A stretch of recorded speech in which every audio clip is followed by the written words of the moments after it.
Welcome po muli dito sa ating Lectio Divina. Kumusta na po kayo? Sana po maligaya kayo kasama ni Lord.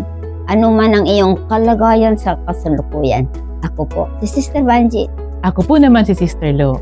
Opo, may dahilan tayo na maging maligaya saan man at kailanman. Dahil ang Diyos ay laging sumasa atin sa kanyang mga salita. Agree ako diyan. At alam nyo ba, nasa ika-79 na tayong episode dito sa ating Lectio Divina. Medyo malayo na tayo sa ating paglalakbay. Ano po? Alam mo ba, Sister Banji, kalahating taon na tayo naglalakbay ngayong 2026. Talagang napakabilis ng panahon. At sa ating paglalakbay ay lagi nating kasama ang Diyos sa gitna ng mga kaguluhan, katiwalian at ano pa dito sa ating bansa at sa buong mundo. Bili ba kayo? Yes, dahil sinabi ni Jesus, lumapit kayo sa akin. Ito ang kanyang paanyaya sa ating lahat, saan man at kailanman.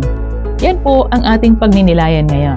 Samantala, simulan natin ang ating pagninilay sa isang panalangin. Sa ngalan ng Ama at ng Anak at ng Espiritu Santo. Amen. Mahabaging Ama, maraming salamat po sa iyong mapagmahal na presensya sa lahat ng pagkakataon ng aming buhay. Sa pamamagitan ng iyong anak na si Jesus at sa paggabay ng iyong banal na Espiritu.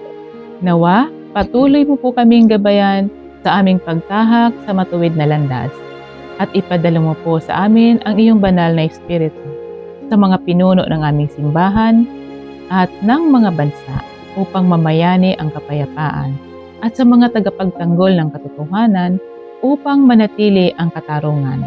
Tulungan mo po kami na maging sensitibo sa iyong tinig, makinig sa iyong mga salita at maisabuhay ang mga ito ng ayon sa iyong kalooban. Inihiling namin ito sa pamamagitan ni Kristong anak mo na nabubuhay at naghahari kasama mo at ng Espiritu Santo magpasawalang hanggan. Amen. Sa ngalan ng Ama at ng Anak at ng Espiritu Santo. Amen. Ngayon po ay pagnilayan natin ang katuruan ng ating Panginoon sa Ebanghelyo ni San Mateo, chapter 11, verses 25 to 30. Nang panahong iyon ay sinabi ni Jesus, "Pinupuri kita, Ama ko, Panginoon ng langit at lupa, sapagkat iyong inilihim ang mga bagay na ito sa mga pantas at matatalino at ipinahayag mo sa maliliit. Oo, Ama, ganito nga ang iyong kinalulugdan. Ang lahat ng bagay ay ipinagkaloob sa akin ng aking Ama. Walang nakakikilala sa anak at wala namang nakakikilala sa Ama kundi ang anak. At iyong ibig pagpahayagan ng anak. Magsilapit kayo sa akin, kayong lahat na napapagal at nabibigatan, at kayo ay aking pagiginhawahin. Pasanin ninyo ang aking pamatok at mag-aral sa akin, sapagkat ako'y maamo at mababang loob, at sa ganitong paraan ay giginhawa ang inyong mga kaluluwa. Oo, malambot nga ang aking pamatok at magaan ang aking pasan." Ang Ebanghelyo ng Panginoon. Pinupuri ka namin, Panginoong Hesukristo. Alam mo, Sister Banji, para sa akin, napakagandang pagnilayan ang mga salitang nabanggit ng ating Poong Jesus sa ating Ebanghelyo.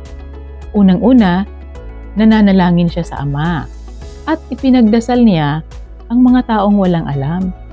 Yung bang tulad ng isang bata.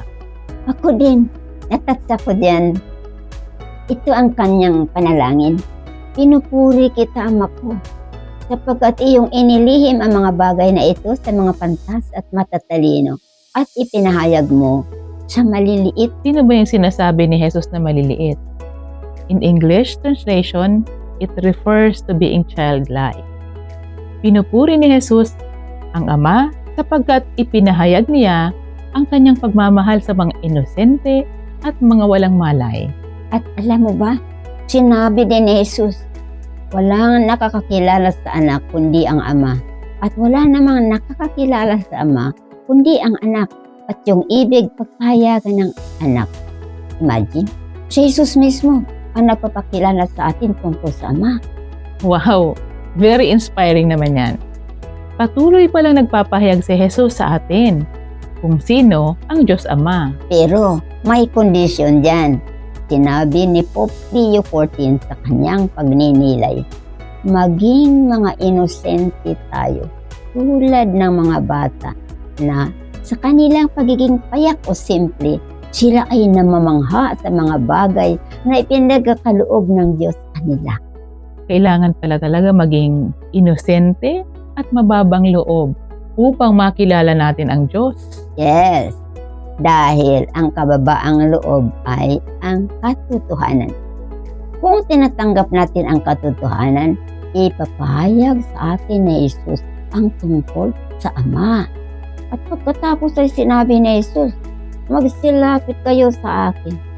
Kayong lahat na napapagal at nabibigatan, at kayo ay aking pagiginhawain. Believe ako dyan dahil totoong nakagiginhawa. Kung alam natin na ang Diyos ay nag-aaragwa sa atin, lalo na sa mga mahihina, sa mga walang lakas upang ipagtanggol ang sarili at walang kapangyarihan.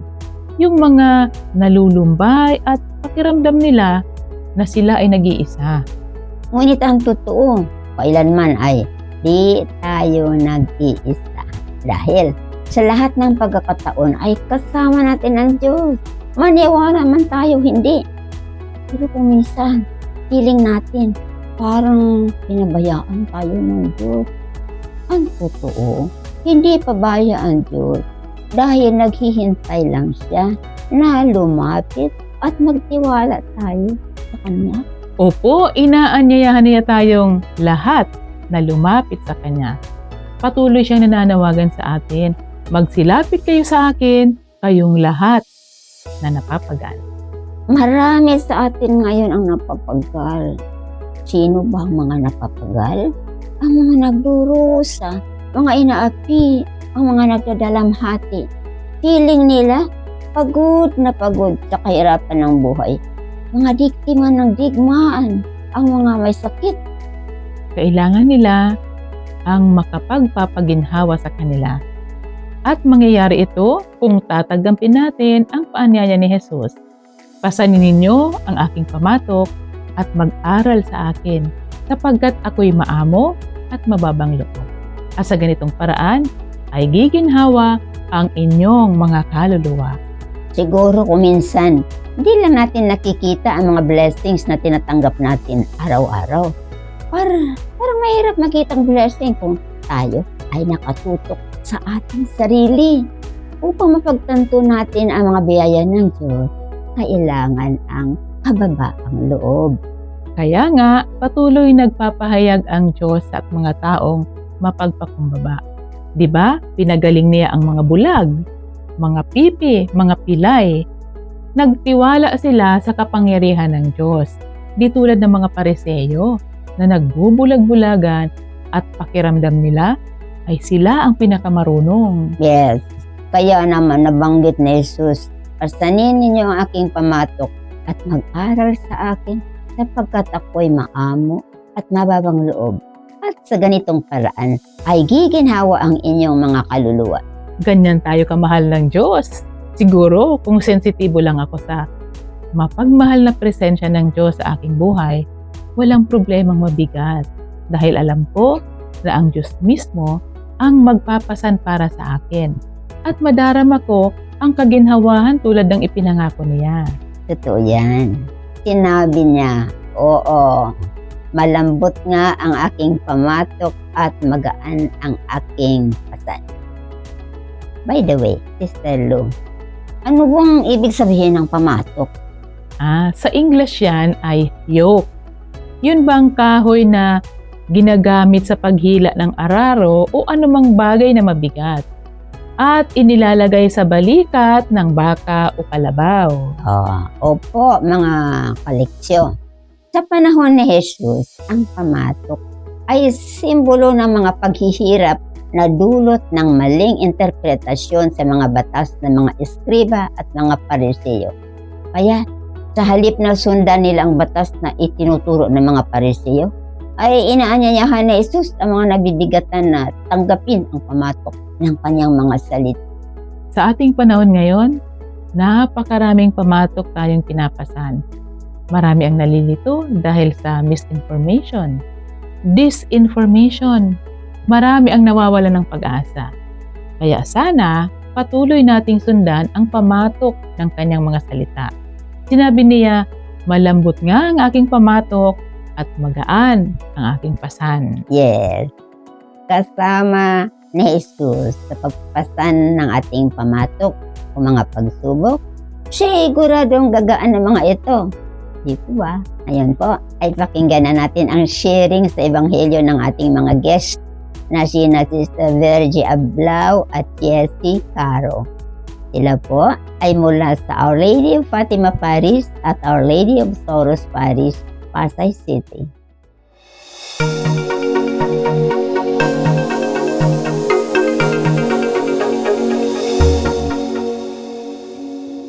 Sa ngalan ng Ama, ng Anak, ng Espiritu Santo. Amen. Amang Diyos, ipadala mo po ang iyong banal na Espiritu. Tulungan mo po kaming magnilay sa iyong salita ng may pananampalataya. Itanim ito sa aming puso ng may pag-asa at isabuhay ito ng buong pagmamahal ayon sa halimbawa ni Kristong anak mo na nabubuhay kasama mo at ng Espiritu Santo magpasawalang hanggan. Amen. Sa ngalan ng Ama, ng Anak, ng Diyos Espiritu. Amen. Ang Ebanghelyo ayon kay San Mateo. Nang panahong iyon ay sinabi ni Jesus, "Pinupuri kita, Ama ko, Panginoon ng langit at lupa, sapagkat iyong inilihim ang mga bagay na ito sa mga pantas at magtatalino, at ipinayag mo sa maliliit. Oo, Ama, ganito nga ang iyong kinalulugdan." Ang lahat ng bagay ay ipinagkaloob sa akin ng aking Ama. Walang nakakikilala sa anak kundi ang Ama, at wala namang nakakikilala sa Ama kundi ang anak, at iyong ibig paghayagan ng anak. Magsilapit kayo sa akin, kayong lahat na napapagal at nabibigatan, at kayo ay aking pagiginhawahin. Pasanin ninyo ang aking pamatok at mag-aral sa akin, sapagkat ako'y maamo at mababang loob, at sa ganitong paraan ay giginhawa ang inyong mga kaluluwa. Oo, malambot nga ang aking pamatok at magaan ang aking pasan. Ang Ebanghelyo ng Panginoon. Pinupuri ka namin, Panginoong Jesucristo. Ang aking napiling bersikulo ay ang bersikulo 28. Magsilapit kayo sa akin, kayong lahat na napapagal at nabibigatan, at kayo ay aking pagiginhawahin. Para sa akin, I don't think na ang tinutukoy ng Panginoon dito ay ang pagod ng katawan physically. Sa tingin ko, sa sarili ko, nung nagtatrabaho ako, pag pagod ako galing sa trabaho, magpapahinga ako, okay na kagad ako, kinabukasan. Sa gawaing bahay naman, bilang nanay, pag pagod na ako sa gawaing bahay, magre-relax lang ako, di kaya mag-a-unwind ako sa labas. Okay na ulit yung katawan ko. Pero, sa palagay ko, ang tinutukoy ng Panginoon dito ay ang kapahingahan na siya lang ang makapagbibigay. Emotionally, spiritually. Alam mo, naranasan ko na rin na dumaan sa matinding problema. May mga naging problema ako na sobrang bigat, na hindi ko namamalayan lumuluha na pala ako. Sa luha kong yun, parang nagsusumbong kay sa Panginoon natin na, Lord, bakit mo ako binibigyan ng ganitong problema? Kakayanin ko ba to? Tapos iniisip ko pa, pag nakikipagkasalumuha ako sa mga tao, okay ako, nakangiti ako palagi, napaka-positive ko. Pero dumadating pala yung time na parang hindi ko kaya, mabigat na. Parang yung pag lumabas ka sa labas, pagka yung nakita mo yung ulap, maitim na, parang babagsak na. Parang ganun din yung luha ko. Bumabagsak siya kasi mabigat na yung pinagdadaanan kong problema. Pero naisip ko, bakit ko niyayakap yung problema ko? Pwede ko naman pag hindi ko na kaya, Lord, tulungan mo ko. Tulungan mo ko, ise-surrender ko lahat sa'yo. Okay nga lang na umiyak, di ba? Kasi wala namang ama ang gustong nakikita na umiiyak ang anak. Alam ko na pupunasan niya yung luha ko. Nagtitiwala ako sa kanya at lalo pang tumindi yung pananampalataya ko. Dahil alam ko na bibigyan niya ako ng kapayapaan sa puso, sa isip at sa kalooban. Nagpapasalamat ako sa Panginoong Hesukristo kasi binibigyan niya ako ng gabay. At dito nga, sinabi niya sa versikulo 30, "Oo, malambot nga ang aking pamatok at magaan ang aking pasan." Ibig sabihin, hindi niya tayo bibigyan ng problema na hindi natin kayang lampasan. Ayun po yung reflection ko. Sa akin naman ay ang bersikulo, "Pasanin ninyo ang aking pamatok at mag-aral sa akin, sapagkat ako'y maamo at mababang loob, at sa ganitong paraan ay giginhawang inyong mga kaluluwa." Ang sa akin, ang masasabi ko lang, kay yung buhay ko, napakabigat ng problemang dinadala ko. Oo, nandun tayo. Nagsiserve ako sa simbahan. Masaya ako. Diba? Nakikita ako ng tao na masaya ako. Lahat ng iutos sa akin, nagagawa ko. May puso din naman, ganun. Pero minsan, syempre, nahihirapan din ako, no? Ang ginagawa ko na lang pag medyo nabibigatan na ako, lumalapit ako kay Lord. Kasi napakasakit. Merong isang tao na nakakasakit sa loob ko na lagi akong sinisiraan, chinichismis ako sa mga kasamahan ko sa simbahan. So, ang ginagawa ko na lang, deep inside, pinabaliwala ko. Ang ginagawa ko, yun lang, katulad nun na nagiging busy ako sa simbahan or saan maan. Hindi ko talaga iniisip ang problema ko. Ngayon, di ba, katulad ng ginagawa, ang sinabi ni Lord, "Ako'y maamo at mababang loob, at sa ganitong paraan ay giginhawang iyong mga kaluluwa." Ang parang sa isip ko, andito si Lord para pag-aangin ang loob ko, magpatawad, pero ewan ko, parang ang bigat magpatawad, pero para sa akin, pinatawad ko na siya. Ang gusto ko lang, ang kinonfess ko na niya sa pare na dala-dala ko pa rin hanggang ngayon yung problema ko. Pero ang sabi ni Lord, okay yun. Ang ginagawa ko kasi iniiwasan ko na lang siya para hindi ko siya makita, para ang buhay ko makita ni Lord na nagsiserve na lang ako ng maganda sa simbahan. Kaya ang sabi ni Lord, bibigyan kita ng kapahingahan. Yun ang binibigay sa akin ni Lord. Kaya yun ang na-feel ko na ginagabayan ako ni Lord. Yun lang. Salamat kay Lord. At sa ating pagtatapos, manalangin tayo. Panginoon, tulungan mo na ang iyong salita ang maging tanlaw sa aming landas. Nawa ang kapangyarihan nito ang magbigay sa amin upang mamuhay kami bilang iyong anak at tunay na saksi ng iyong pag-ibig. Amen. Amen. Sa ngalan ng Ama, ng Anak, ng Espiritu Santo. Amen.